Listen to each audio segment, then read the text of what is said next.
Assalamualaikum warahmatullahi wabarakatuh. Perkenalkan, nama saya Erdimas Pasar Narwastu dari program studi pendidikan jasmani dengan nomor pokok mahasiswa 2485201045. Saya di sini akan menjelaskan tentang otot-otot yang ada di beberapa bagian tubuh dengan mata kuliah anatomi manusia yang diampu oleh Bapak Pasha Erik Juntarang.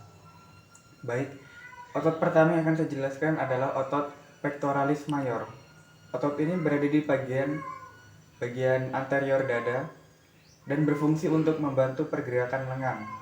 Kemudian yang kedua ada otot deltoid. Otot ini berfungsi untuk melakukan abduksi, fleksi, dan ekstensi. Otot ini sendiri terletak pada di bagian bahu sini. Kemudian bagian ketiga ada biceps brachii. Otot ini terletak pada lengan bagian anterior, dan otot ini sendiri berfungsi untuk melakukan fleksi dan supinasi. Kemudian yang keempat ada triceps. Otot ini terletak pada bagian belakang lengan yang berfungsi untuk melakukan gerakan ekstensi. Kemudian ada rectus abdominus. Otot ini terletak pada perut bagian anterior bagian perut, yang berfungsi untuk melakukan fleksi pada tubuh. Kemudian ada obliquus externus. Otot ini terletak pada bagian samping perut. Otot ini sendiri berfungsi untuk melakukan rotasi tubuh, fleksi, dan lateral. Kemudian ada latissimus dorsi.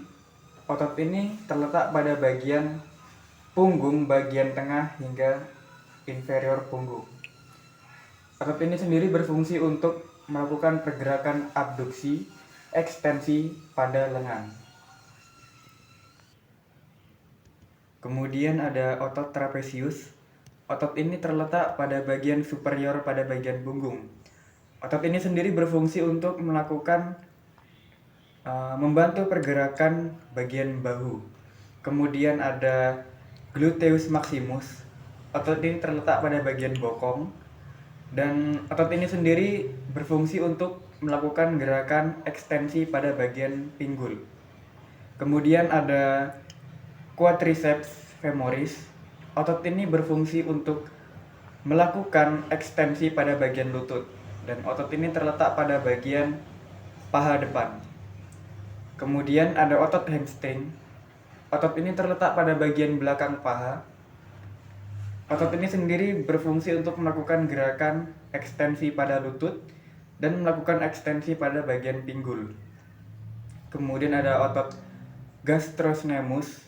Otot ini berfungsi untuk melakukan plantar flexion, dan otot ini terletak pada bagian betis bagian belakang kaki. Kemudian ada sartorius. Otot ini terletak pada bagian paha bagian anterior, membentang dari pinggul hingga lutut. Otot ini berfungsi untuk melakukan gerakan fleksi, abduksi, dan rotasi. Kemudian yang terakhir ada otot tibialis anterior. Otot ini terletak pada bagian paha anterior bagian inferior. Kemudian otot ini berfungsi untuk melakukan pergerakan dorsiflexion. Baik, sekian yang dapat saya sampaikan. Kurang lebihnya saya mohon maaf. Saya ucapkan terima kasih. Wassalamualaikum warahmatullahi wabarakatuh.